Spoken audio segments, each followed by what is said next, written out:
Барлықтарыңызға сәлем. Сіздермен бүгін мен MTE жобасының 3-ші курс студенті Ермахан Жаннұр Алмасқызы және сіздермен бүгін біз ағылшын тіліндегі өткен шақтың бірі past perfect өтетін боламыз.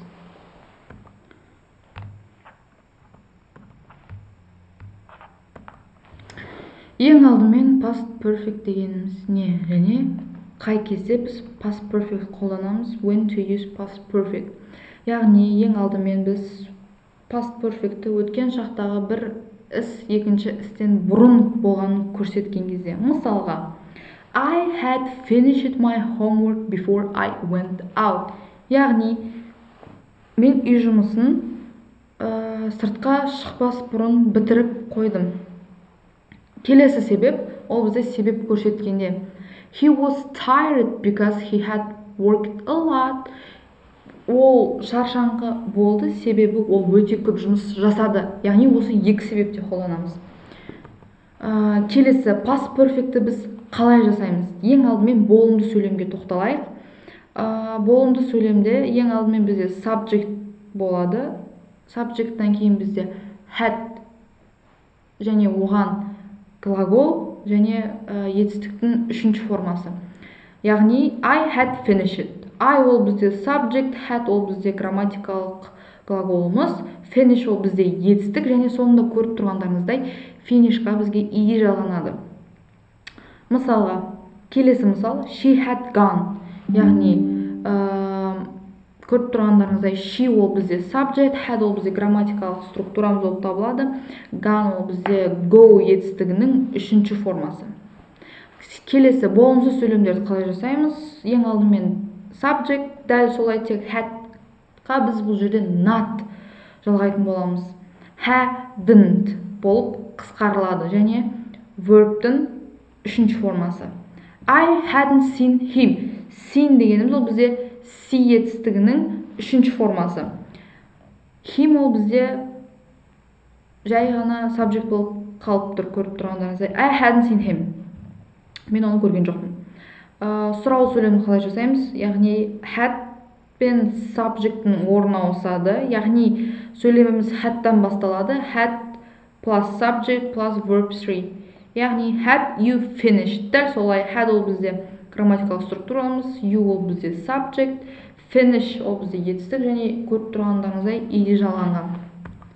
Келесі осылай signal words деп аталынады бұл сөздер, яғни осы шақта көп кездесетін, уақыт көрсететін сөздер.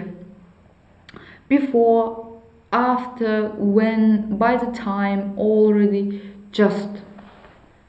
Яғни just дегеніміз ол просто деп аударылады, жай, already уже, by the time сол уақытқа дейін, when когда, after ол бізде после, before до деп аударылады. Мысалға тоқталайық. Мысалда көріп тұрғандарыңыздай бізде ең бірінші сөйлем айдан басталып тұр. Яғни I ол бізде subject,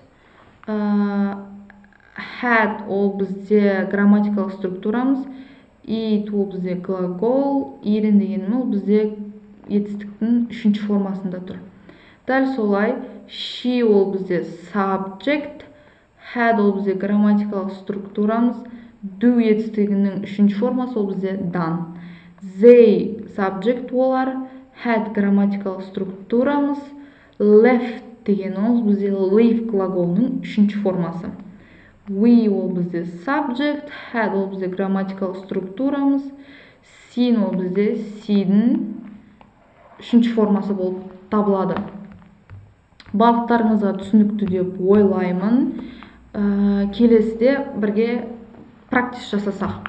Яғни бұл жерде бізге белгілі бір сөйлемдер берілген.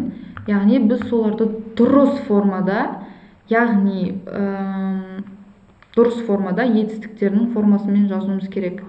Мысалға, бірінші сөйлем I had, яғни I ол бізде subject, had ол бізде грамматикалық структурамыз, finish ол бізде етістік және оған көріп тұрғандарыңыздай ие жалғанған.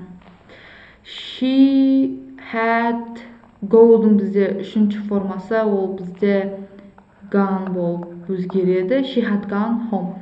They had eaten. Яғни eat глаголының үшінші формасы eaten болып өзгереді. He had not. Кешірім сұраймын. He hadn't seen me. Ол мені көрмеді деп аударылады.